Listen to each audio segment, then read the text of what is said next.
हनुमान जी अपनी शक्तियाँ क्यों भूल गए? हनुमान जी को कलयुग का जागृत देवता माना जाता है।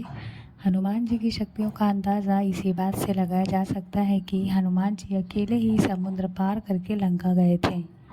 वहीं जब युद्ध में लक्ष्मण जी मूर्छित हो गए तो हनुमान जी संजीवनी बूटी को लंका से लेकर आए थे। ऐसी कई घटनाएं हैं जिससे हनुमान जी की शक्तियों के बारे में पता चलता है। वहीं कई अज्ञानी लोगों का कहना है कि हनुमान जी केवल राम भक्त थे, इसके अलावा उनके पास कोई शक्तियाँ नहीं थी। ऐसे लोगों को इस बात का ज्ञान भी नहीं है कि राम भक्त होने पे भी एक दिव्यता और फिर हनुमान जी तो उनके जन्म से ही कई शक्तियाँ थी। इसके बाद उन्होंने अष्ट सिद्धियाँ भी प्राप्त की थी। अब सवाल यह उठता है कि आखिर हनुमान जी अपनी शक्तियाँ क्यों भूल गए और फिर उन्हें अपनी शक्तियाँ कैसे याद आई। आइए विस्तार में जानते हैं रामायण की कथा।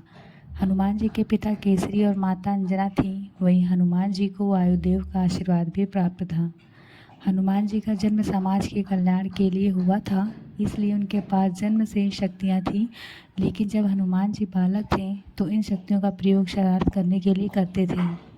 हनुमान जी अपने पूरे वेग से दौड़कर बगीचे बगीचे में जाकर फल खाया करते थे। एक सामान्य बालक की तुलना में हनुमान जी की शारीरिक रूप से भी बहुत बलवान थे। सीता हरण के बाद हनुमान जी और श्री राम का मिलन हुआ और हनुमान ने श्री राम को सुग्रीव, जामवंत आदि वानर पुत्रों से मिलाया। फिर जब लंका जाने के लिए राम सेतु बनाया गया तो श्री राम ने हनुमान जी को लंका जाने का आदेश दिया, परंतु हनुमान जी ने लंका जाने में अपनी असमर्थता जताई। तब जामवंत ने हनुमान जी को उनकी शक्तियों की याद दिलाई, परंतु सवाल यह है कि हनुमान जी अपनी शक्तियाँ भूल क्यों गए थे। दरअसल हनुमान जी को कई देवताओं ने विभिन्न प्रकार के वरदान और अस्त्र शस्त्र दिए थे।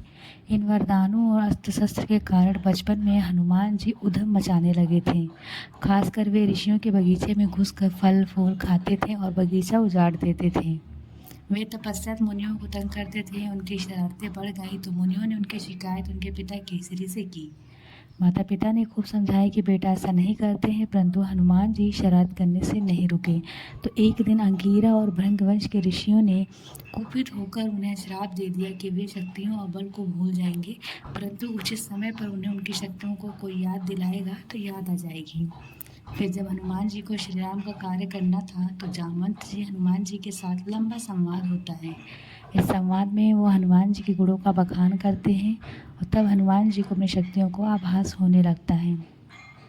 अपनी शक्तियों का आभास होते ही हनुमान जी विकार रूप धारण करते हैं और समुद्र को पार करने के लिए उड़ जाते हैं।